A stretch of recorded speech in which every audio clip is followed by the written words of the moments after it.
Good evening viewers and welcome to the Art with World. I am your host ARSHAD WAHEED. Today we are exploring the world of photography and how it captures uniqueness of different cultures, landscapes, human beings and important events in history. And to discuss with us, our guest today is Mobeen Ansari, who is one of the finest photographers of Pakistan. Mobeen Ansari is a sculptor, filmmaker and a photographer. He did his BFA from National College of Arts, and after that he started capturing different events of history, portraits and landscapes through lens of his camera. Welcome to our show, Mobeen Ansari. Thank How you. are It's an honor. To start with, I would like to ask you, how did you develop your interest in photography, which was not very popular profession one time, but now it has gaining a lot of people are trying to take photography as a profession as well. What was your art journey? Photography was something that came to me in different points of my life, but it all started with childhood because I have always been very fond of arts, not just photography. Photography was something that came much later. Yeah. So when I was very little, I used to make sketches and sculptures because I was always very introverted due to my hearing loss. My hearing loss always made me so introverted that I was curious to capture people. Instead of engaging in conversation, I would often just spend my time in understanding people around me.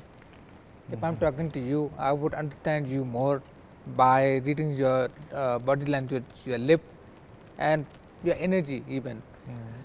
And that has been like this for me since childhood. So my grandparents also used to do a lot of photography. So my grandfather, he served in World War II, so he used to take his camera wherever he was posted, especially in Burma, and the self-portrait that he would capture or photographs of landscape or of his colleagues, the fellow soldiers, they were such remarkable pictures. How he actually turned that into art. And even my grandmother, she also did photography. So she migrated to Pakistan from India by sea.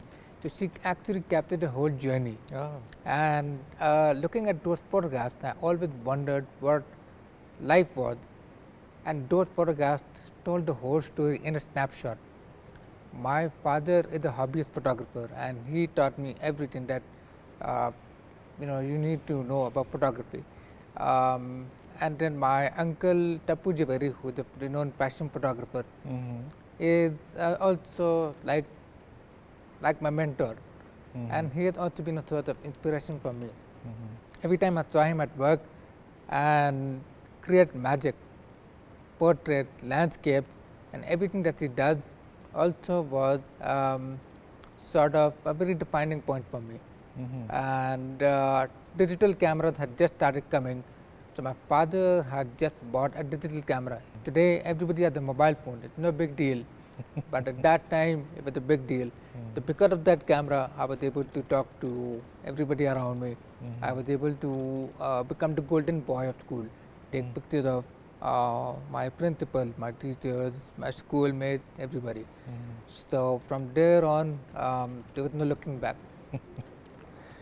So you made camera and photography as your main way of communication with others. You can say that, yes. It's like it's my language in speaking. Like if I have a photograph of this lady from Kailash Valley and somebody from Argentina or somebody from anywhere in the world would see it, they don't speak the same language. The viewer and the person in the photograph, they've never met, but there's some sort of a connection. So not just photography, but art transcends all barriers. So which is why I love this. So you learned basically fine arts while you were students at NCA. Yes, I was a student of painting. Painting. So I did my major in painting and I did my minor in sculpture and printmaking. So for me, all of these mediums, they go hand in hand. Yeah. So painting helped me become a better photographer. Photography helped me become a better painter. Okay. So most of photography, it's kind of self-taught as far as Pardon? most of photography you have done, it's because of your self-taught, being self-taught. So photography was mostly self-taught, Yeah. but I still have a lot of mentors. I still have a lot to learn. I mean, every time, so I will go back to how it all came to be. But I've had a lot of people who have guided me along the way, like my uncle. So I learned in two different ways: by looking at works of photographers from around the world, Yeah. by reading their works, by reading their settings, and trying to emulate them, diving deep down into that. But yes, you could Yeah. say it's mostly self-taught, but with a lot of teachers around me. And as you've already told that it runs in the family, this Yeah. photography passion. Yeah, you could say that. You Yeah. could say that. So what were the main interests you followed in your photography? So it was and is to this day, it's everything. I try not to limit myself to one genre. Okay. But I absolutely love photojournalism. So when I started taking pictures in school, I would take pictures of very unusual moments like volleyball matches and accidents happening, or even my friends getting late for school. So you can actually see the prefect of the school giving the hard time to the latecomers. So I did that for 3 years. I started photography as a hobby in 2002, and I graduated from school in 2005. So by the end of our school year, we were all given a certificates with different titles. Somebody was given best orator, somebody was given best a sports person. So I was given a certificate called pictorial historian. Okay. And that is what had truly motivated me, inspired me to continue to follow that today. It still hangs in my studio, so I look at it every day. And that certificate is 19 years old now. So, so I think I do love to do landscapes, portraits, photojournalism, focus on human interest stories, human struggles. Right. And I also understand that migration and health issues, global health issues, are the areas which you particularly focus on. So tell me about your migration, your photographic experience in migration. What main events you have covered during this time? So I think migration is it's an interesting topic, and it's a topic for me that holds layers and layers of stories. So I think by nature, I think I'm probably empathetic to migration, because my grandparents migrated from India, Yeah. both my paternal and maternal grandparents. So they have captured a lot of stories in writing, in sharing the experiences, in photographs of how they came to be during partition, 1947. And so that has always stayed with me, because my grandmother used to talk about it. She made sure that those stories were always remembered. So for me, I have always been curious about that. Now as a photographer, I have captured migration more along the lines of, how do you call it, like I have been commissioned for different assignments relating to migration. Okay. Like, So, can you just give a few examples of? so one of my assignments was for I Pro Bono.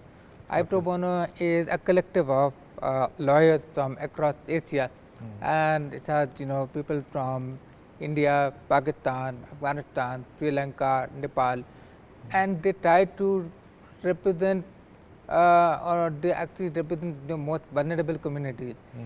So when Afghanistan was taken over, and when a lot of people were leaving the country, so there was a need to give a safe space to a lot of people during the interim period while they were in Pakistan. I pro bono was one of the partners who provided them accommodation for almost 1 year until they got asylum to places outside, especially in Europe. So I pro bono is run by a friend of mine, Mariam Paruki. She's the managing director, and she asked me if I could just photograph the people at risk. They don't want to call them refugees because refugees then become just a statistic. They are people who are at risk. So she asked me to take the pictures while they were in Pakistan, waiting for the visas. So when you are in a place like like a rest house or wherever they are, you can't work with much, but they are holding on to their belongings, their clothes, living out of a suitcase. So I had to capture that. A few months later, they got their visas to go to Italy, and I was commissioned to then go to Italy and photograph the very same people and capture their stories. So the idea was to see if and how they have evolved, if they continue to pursue their passions. Because the people I specifically focused on was the women cycling team of Afghanistan, from Bamyan, from Kabul, from Herat. So some of them continue to cycle to this day. They represent Pakistan, Afghanistan outside, and so that was one. The other migration assignments were people who migrated by land to Europe. I believe to Iran and then Turkey, then Greece, by land. And when the people in question realized that they had no legal option to stay in Europe, they voluntarily came back to Pakistan. So this organization helped them reintegrate back into society. So my assignment with them was to capture them, how they are doing with their new businesses and coming back there, and the stories that they told. So my assignments relating to migration are mostly about those. But the migration for me is a very broad term. Sometimes for me it's also the migration of birds, migration of how a shepherd takes his flock as well. So it's something I'm very curious about in its term as well. So have you captured migrating birds as well? I want to actually in 3-4 weeks, but I have tried to. So I believe there's going to be Siberian flamingos that are going to stop over in somewhere in Son Valley. So I wanted to, but somehow time didn't match. But I'm interested in doing that. One day you will. Yes, absolutely. So migration is something you heard while you were a child from your parents and grandparents, and then you actually observed a different kind of migrations, forced migrations, and then people leaving their country because of better employment perhaps.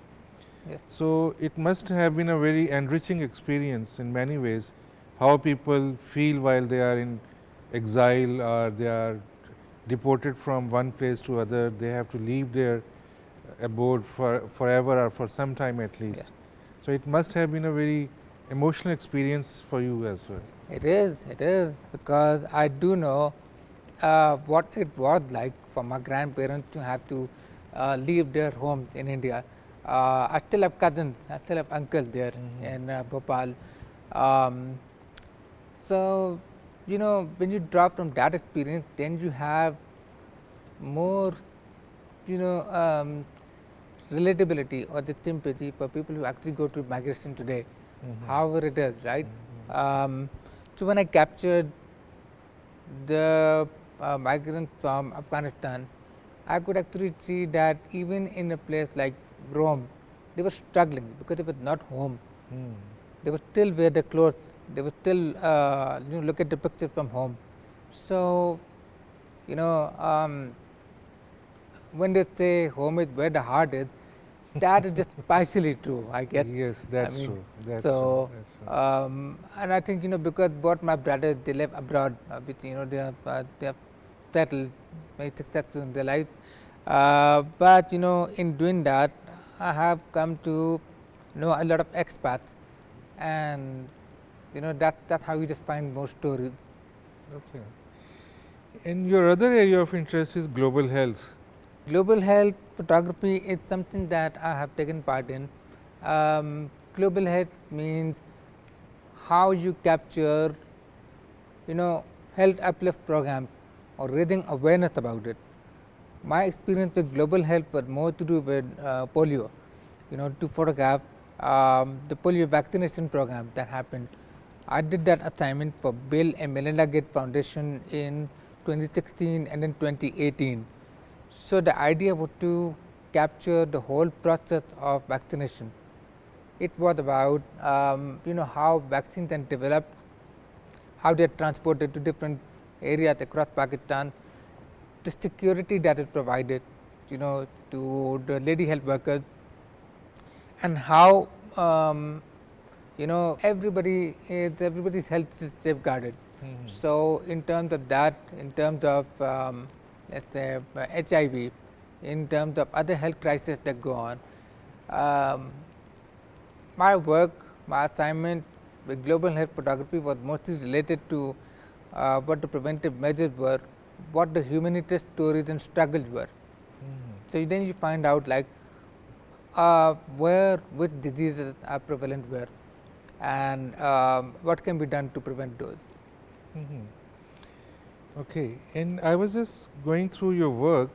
You've also covered a lot of festivals of religious minorities. Tell us something about that. Which minorities festivals you have covered, and what did you find more interesting in that? So the reason I have covered festivals of religious minorities of Pakistan is because I have published a book called White in the Flag, which is based on lives and festivities of religious minorities of Pakistan. So there are two reasons for this, three actually. First and foremost is my father had abdominal tuberculosis 3 years before I was born. And after the surgery, the doctors needed 2 bags of blood, O positive, which is very rare. O positive, yeah. Okay. So, but it's very rare and Okay. very difficult to, it's not that common. But his best friend, Ronald Umar Kitab, who we call Ronnie Uncle, gave him that blood. And Ronnie Uncle was a Christian. Okay. So, since a very young age, I realized that no matter your religion, your creed, your caste, anything, all of us humans are connected. Yeah. And because of Ronnie Uncle, my father lived. And because of Ronnie Uncle, I got to see Christmas, I got to see Easter. So that curiosity, that open mind for inclusivity, diversity, that was there since a very young age. And the second reason is my grandmother's only best friend in life was a Parsi. Oh. And she had no other best friend. And after she migrated to Pakistan, they were no longer in touch, but she always spoke very fondly of her. So some friendships, they just last a lifetime, even if you're not in touch. And so she would talk about different customs and cultures and the hospitality of the Parsi Zoroastrian community. And the third is because it's in our constitution to safeguard the rights of religious minorities of Pakistan. Okay. In doing that, I wanted to do something to celebrate the diversity, to highlight the many religious communities that we have. Okay. So, would you tell us the kind of diversity you have photographed during covering these celebrations? What were the common features and what were the different features which you noticed and took their pictures or made films of them? So, I have been very fortunate to capture different religious festivities like Holi and Diwali in Sindh, Baisakhi in Punjab, Gurpurab in Nankana Sahib, Guru Nanak's birthday, and the different Parsi holidays and religious days like Nowruz, Navjot, and even the birthday of the water. Ah, That's birthday of called water? Avaroj or Avamahino in Gujarati. I don't know if I'm saying that correctly, but it's the birthday, it's the month, the birthday of the water, because they believe that every element of nature is very sacred. So for me, that's really beautiful. That's so profound, you know. And I remember I was talking to a Hindu gentleman at a mandir in Karachi. I was taking pictures of Holi, and he said, तरीके ज़्यादा बात एक different methods, one dialogue. That belief in God, that devotion, that spirituality, that kept them unified, that gave them a peace of mind, and bring some color in their lives. So that is what I have seen from all of these experiences.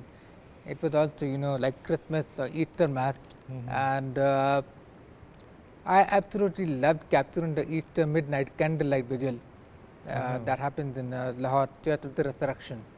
And so this is what I have seen, different practices in different households as well.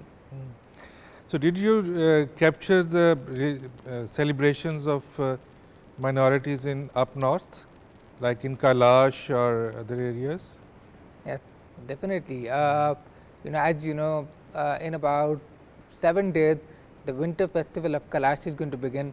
That's called Chaumos. So I have been able to capture that. I have captured the spring festival of Joshi. So I have been very privileged to have seen that.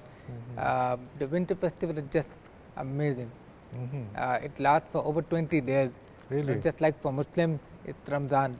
Chaumos is for them, for the Kailash community. Okay. So yes, it's very, very festive. Everything is so symbolic. And but then you have like different elements that you find very common in some of the festivals. Fire. Okay. Like they light a fire for Chaumos to culminate the ending of the festival.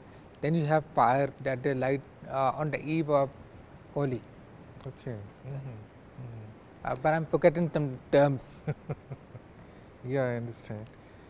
So you are very lucky that you have been having opportunities to see diversity of Pakistan up close, and you might have lived with those people for some time. So that's a great experience in your life. And I guess that, but rather I'm sure, I have seen your work. You have done a lot of photography of landscapes as well. Yes. So just tell us about different landscapes you have captured through the lens of your camera.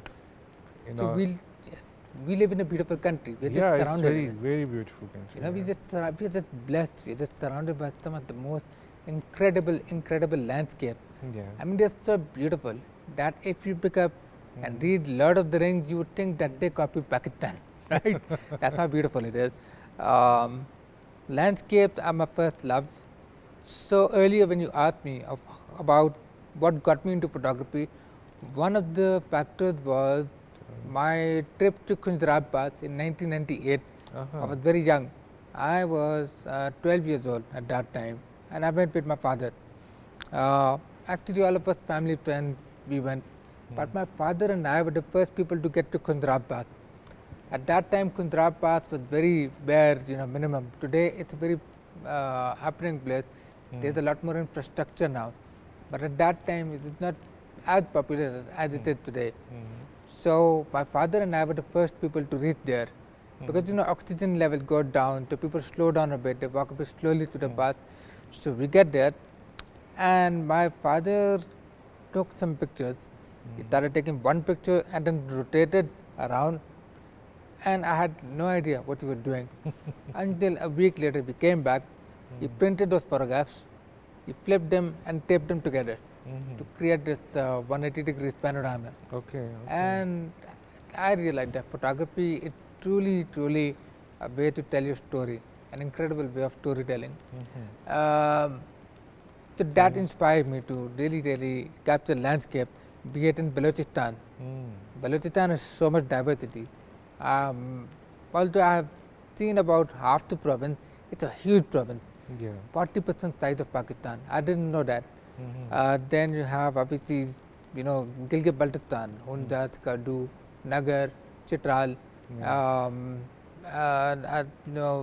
KPK, and obviously in Punjab, even in places like Rajanpur and Chakwal, in Sindh, Karunjar mountains. Oh yeah, beautiful So mountains. I've been very lucky this way. There is still a lot more to see. Yeah. Great.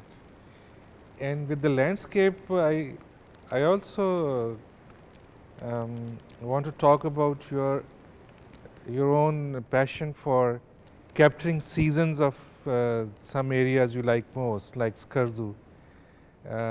Would you just tell us something about seasons you capture in your camera? So I obsessed with capturing, different seasons. Just a few weeks ago, I just came back from Skardu. I was capturing the colors of autumn. It's my 10th year capturing autumn, and there's a reason why I've been doing it for 10 years now, going there for autumn, because it never gets old. And each time I learn something new. If it's Skardu or Hopper or Hunza, autumn and blossom are completely two different stories. It's absolutely beautiful. And even during the time of the day, depending on where the light is coming from, it all looks so different. You could take a picture of the same place in different seasons during different times of the day, different stories coming out. And also, but more recently, I have started putting more of humanitarian stories in it as well, because then you realize in doing so, climate change is a real crisis. Yeah. In capturing these landscape, I started understanding climate change for the first time in capturing these landscapes over the last 10 years.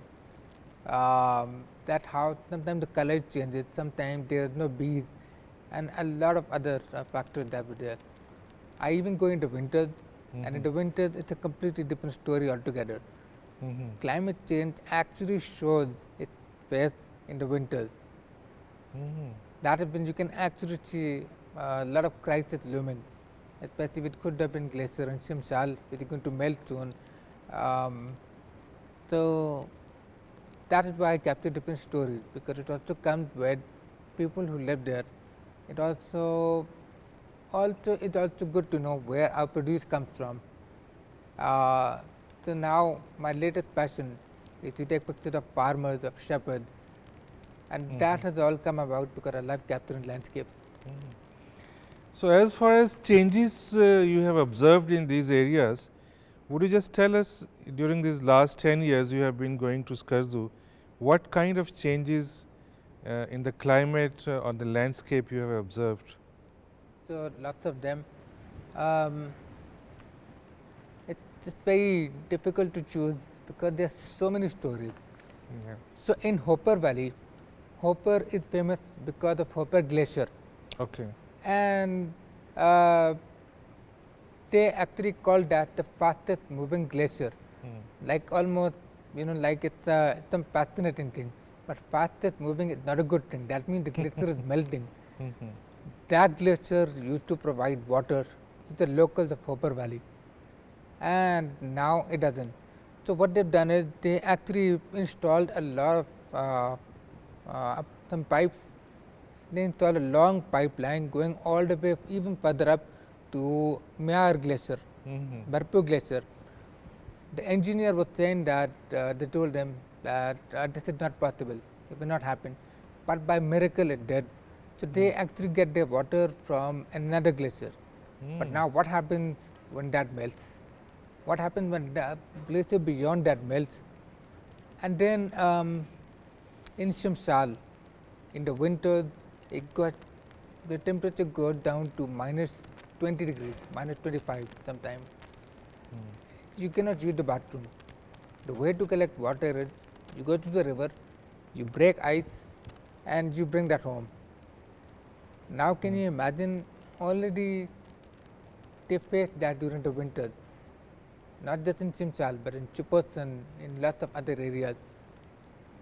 And while life is already so difficult, there is a melting glacier. Now that glacier is next to a lake. Now when that joins forces, that can prove to be very disastrous. So the locals are trying to create awareness about it. When I went in 2017 to photograph blossom, my plan was to go end of March, which is when that normally used to happen, but it started snowing in the first week of April, and I ended up going mid-April. So these kinds of seasonal changes. This year, autumn was almost a week and a half late, 2 weeks late. So even the colors have a tendency to change. I wouldn't be surprised if in 10-15 years you cannot see the golden or yellow colors of autumn as much as you do now. Because then there is the wind factor, there is the rain factor as well. So you were telling about climate changes you have observed. So, you were know, when I went in 2017 Yeah. to capture blossom for the first time, Yeah. it was my first time, so I didn't have that much of an idea of, when apricot blossom they take place. I planned for end of March, but it started snowing in the first week of April. So I ended up going in the middle of April. Yeah. And when I went there, you know what they told me? They told me that the bees were not sighted for a good week when they're normally supposed to be there. Now we're talking about 2017, that many years ago. So that was one of the aspects of climate change that I've noticed. But the crisis extends everywhere. We had floods almost 2.5 years ago. I was in Balochistan when the floods actually started happening, but I got to see it in a different light. I was in this place called Nushki, the Nushki desert, and in Nushki there were lots of sand dunes, and the driver was very alarmed because he said that these sand dunes are only 7 months old, and they actually engulf all of the landscape that were previously present there. The houses, even the mountains, all of them were slowly getting engulfed by the sand dune. So that is also, a climate change, a story that people don't really notice or talk about until they see it. Yeah. That's very true. And we have been seeing so many things which we used to see and experience in our childhood, but they are no more. Weather has changed so much. Winter comes so late, and it's very extending summer we now observe. Yes. Islamabad has changed. The autumn of Islamabad was very beautiful when I came here like 20 Very years much so. before. I could see a lot of changing colors on the trees, but Very it's no more. Either we have cut them off or they have just disappeared. This is all about Pakistan you have covered in your photography. What about other countries you have visited for photography? Or you went there and you just captured different scenes or events or people or seasons over there? So whenever I have been outside Pakistan, has not been for photography, and mostly for my event exhibitions or visits. But the place I have enjoyed photographing the most has been Mexico. Oh, how Because come? Mexico and India. Okay. And because I think when you spend so much time as a photographer in Pakistan, you get used to the idea of capturing, raw stories. You get used to the idea of capturing raw beauty. So even in a place like Europe, it still looks too polished. It's beautiful, no doubt. That's an understatement. But you cannot capture the same rawness of, let's say, the walled city of Lahore. You cannot capture it over there, but you can see it in places like in Mexico, in India, because there's that certain kind of rawness, vibrancy about them. So that is where I have taken some pictures. So, would you tell us a little more about your photography in Mexico? So I did mostly landscape, uh, urban landscape, urban photography, because Mexico is home to a lot of crazy architecture, Mm-hmm. lot of crazy cityscapes. I love photographing, especially the cityscapes at night time over there. And I have also enjoyed photography a lot in Italy while I have been on assignments over there. Um, so capturing how the new and old coexist together. Oh, That is great. something I love Very capturing interesting. in very both the interesting. places. Okay. And what were your major uh, photographic pursuits in India? What did you cover more in India? So the first time I went to India was exactly 10 years back. Okay. It was a project relating to Bollywood with my colleague Arpana Kwalani. We were capturing the writers, actors, actresses, and directors and musicians in Bollywood who had connection to Pakistan. Uh-huh. So, like Tiska Chopra, her grandparents came from Rawalpindi. I was born in Rawalpindi. So Okay. you capturing that. Uh-huh. Then you had Om Puri, the Om late Puri. Om Puri, who was always a friend of Pakistan. Yeah. So once he was doing a theater play in Lahore, and he started fiddling around in his pocket in the middle of a play, and he said to the audience, "I'm looking for something. I can't find it." And the audience is like, "We'll help you find it. What are you looking for?" And he said, "Enmity." I can't find it anywhere, right? That was beautiful. And then you had people like Johnny Lever, who had performed a lot with Moin Akhtar Saab, the late Moin Akhtar Saab, a lot of other icons.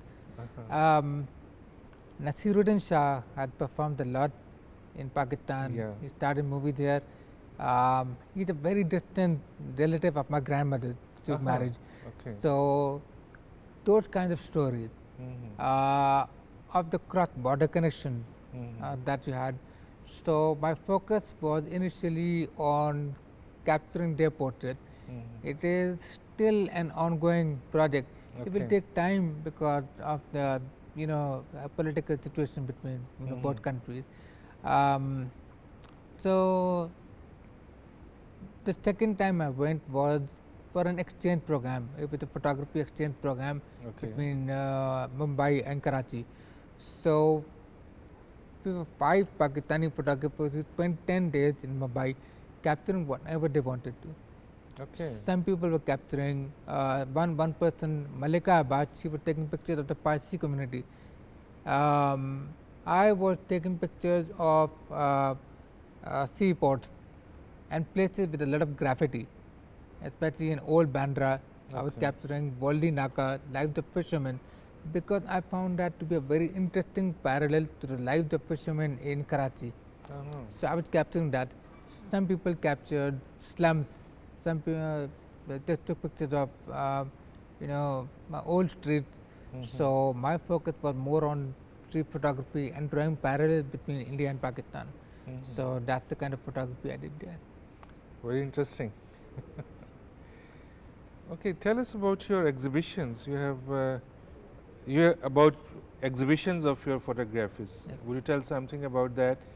How many exhibitions were held in Pakistan and how many abroad?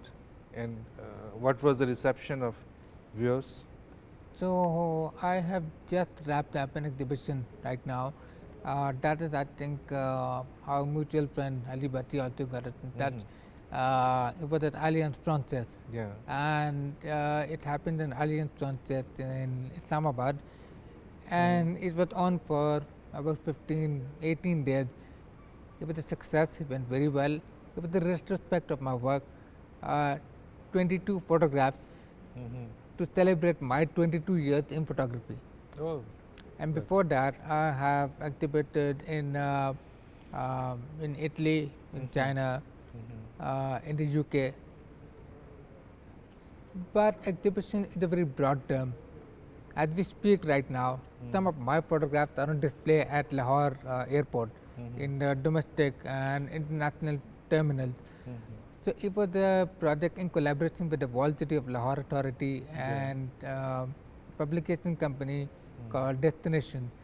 So everybody came together to take to capture Lahore, and those photographs are on display. So I'm hoping that those photographs warmly welcome the travelers from here and abroad. So I was doing that. A photograph I took of Tina Sani was also on a Times Square billboard. Really? But I'm just riding on a success. I mean, with for Spotify, so they were just celebrating artists. So it was a photograph I took of Tina Ji some 13 years back, and I was honored to see that there. That was last year, last spring. You have also organized your photographs in the books as well. Yes, I think you have 3 books. yes, The latest is Miras. It's a book Yes. of portraits. yes. And other 2 are. So, Just tell us about other 2 books. so it's my first book is called Dharkan. Dharkan. Yeah. My second book is called White in the Flag. My third book, which you're holding right now, is Yeah. called Miras. Dharkan is about iconic people of Pakistan who have created an impact in the country, be it musicians, be it sports people, and so it's to celebrate our icons.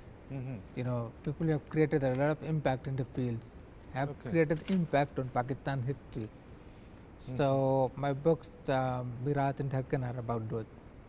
Yeah. And you are also doing work on filmmaking as well.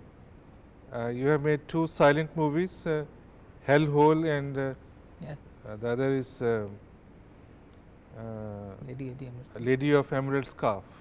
So these are 2 short films. Short films. Okay. Yes, silent films. Hellhole is about a sanitation worker, Okay. unfortunately better known as the gutter cleaner, because people in that profession are invisible. So my movie was a silent movie just so that people are forced to look at this. They go in those gutters and there are all sorts of toxic and hazardous material. It is so dangerous that the lifespan is much shorter. It's almost cut almost by half because of everything that they inhale inside. The skin is affected, your breathing, everything. And there was no protective gear at that point when the film was made in 2015. Now it is slightly better, but it still has a long, long way to go. So this is especially for places where a lot of these old manholes are still there. And unfortunately they require manual cleaning. And I'm hopeful that we are transitioning, as you know, into more use of machinery, because this is a very dangerous profession. The Hellhole is about one worker, Parvez Mati, and it talks about how he does this profession. It has no dialogue. My second movie is also a silent movie. It's about a shepherdess and a carpet maker in Upper Honda. Her name is Aziza. You know, like, I absolutely love going to the mountains. So for a city dweller like me, it always is very endearing to see somebody who is so resilient, one with nature. So she makes carpets, she weaves carpets, and she also does a lot of shepherding, and is the sole bread earner of a family. And I found that story beautiful. So that's the story of Lady of the Emerald Scarf.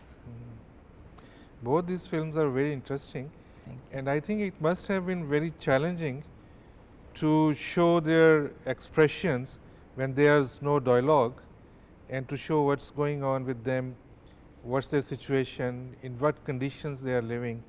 So it must have been a very challenging job to direct that film as well. Yes, it was, but they were very trusting, and although both of these films were made with a shoestring budget, with practically nothing, there's a team of 2 people. That's me. So Lady of the Emerald Scarf was made with my assistant at that time, Mobeen Akhtar. Unfortunately, he's passed away. He was a local. So he Okay. helped me, communicate with the ladies in the film, the people from the carpet center, the women carpet center in Gulmed. In Karachi, I was assisted by my driver, who also became my assistant. So it was like a, very skeleton crew, very bare minimum. Okay. So I think not having a large crew, while it has its own challenges, it actually helped the subjects feel a lot more comfortable. Okay. Were these films screened as somewhere as well? Did people come and watch these films? So they have screened here and around the world. Through YouTube? Yeah, in Okay. different film festivals. Okay. Hellhole actually was part of the Alaska Airlines in-flight entertainment Uh-huh. for almost 1 year. So Okay. that was pretty cool. So some people saw it on that airline. So I wish somebody had made a video or a photo or something. This happened during the pandemic, so not many travelers that time. Okay. But so this has screened in different festivals, different informal events as well, and as part of my talks. Okay. And how about your skills in sculpting and painting? Do you still do some work in these areas, or you've just forgotten that? That's a great question. I've completely let go, which I shouldn't.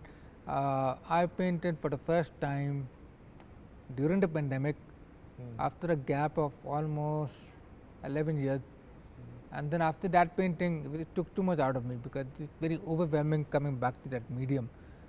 Then I painted again earlier this year with a very abstract painting. It's still left there. But I still make sculptures. I make hyper-realistic sculptures. People from pop culture, be it like Planet of the Apes or Batman or Joker or something, because I find that very cool, very fascinating. Okay. Most of your adult life is spent in different kinds of arts, like art of photography. Yes. You learn sculpting, painting. Tell us how art influences human beings, how it makes them a better human being or humanize them. Tell us about your views about how art is related to our daily lives and our views, our perspectives, and our way to communicate with others. So, for me, art transcends all barriers. That's the Okay. main thing for me. If I'm looking at a painting of Van Gogh or Francis Bacon, I can understand what they're talking about, the state of mind they're in, because of the colors that they use. Art is therapy. Art is a way of being, at least for me. So that extends into everything. I also love to play music. I'm a hobbyist musician, but my brothers are incredible musicians. Music impacts my, photography as well.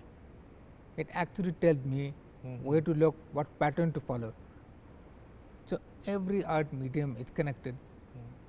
How art shapes the whole world is, I think it brings everybody together.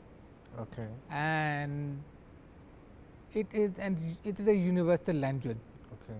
So even if I were to sit still looking at a blank wall, if I spend enough time, maybe I can tell there's a crack on the wall or there's a drip of paint, and then I'm thinking about, okay, I would think about the painter who did that. The painter must have been singing, how he must have passed his time. Or if you look at a very old door in Rawalpindi or Lahore, you see that those doors have seen, the Mughal time, they have seen the Sikh Raj, they have seen all of it. And you think about what stories happened within those doors, stories of happiness, joy, tragedy, everything. So for me, art is that. It forces you to think. It makes you reflect. And I think art humanizes people. Great. Okay, coming to another aspect of photography. What's the scope of photography in Pakistan as a profession? I think it has a lot of potential now, a lot more potential uh, in different ways. Now it is more mainstream. Photography was always there in Pakistan, but it started becoming more and more popular around 2007 onward, with the advent of more wedding photography, with more landscape photography, especially with digital photography that has come out. It became more accessible. Now with mobile phones, a lot more people have tools to capture. And in terms of photography as a profession, what used to happen was that if an organization, if an NGO wanted to take pictures of their projects in Pakistan, for example, they would fly in their own photographer. Or if a magazine wanted to, photograph somebody, they would send one of their own. But now, after the pandemic, that has changed. So now what they do is they outsource photographers from the respective countries that they want to capture. So in a way, the COVID pandemic was actually a blessing in disguise that way. So that way they started collaborating with local photographers. And in doing so, people in the West or whichever country, they realize, wow, these guys have the talent. They can tell the story even better than we can tell it, because they're familiar with the surroundings, they know the language. So that for me is also an artistic connection. Okay, great. So I think now there's a lot of scope for it. The important thing is whoever is taking up photography has to be true to themselves, have to tell the stories, something that they truly believe in, and everything else will just work out. Do you think we need some training institution for photography in Pakistan? So there are some colleges which provide a degree, a diploma in this across Pakistan, especially in Indus Valley School of Art and Architecture. But we need a lot more. We need more mentorship programs, because I have benefited from that with my uncle Tapu Javeri. I still, every time I'm in Karachi, I still meet him. I show him my work and I ask him, where am I now? How can I improve? And he gives very simple advice, and that immediately puts me on a trajectory where I can improve on my work. So I think that is really, really needed. I think there's a photography festival Pakistan. I might be getting the name wrong, but it's run by Shadaman Baloch. So I think they're doing something like that. It's in Lahore. So I think we definitely need that. We need to explore not just the technical aspect of it, but the storytelling aspect. Okay, great. Because storytelling is so critical to it. Empathy, lighting, the depth of field, rule of third, anybody can do that.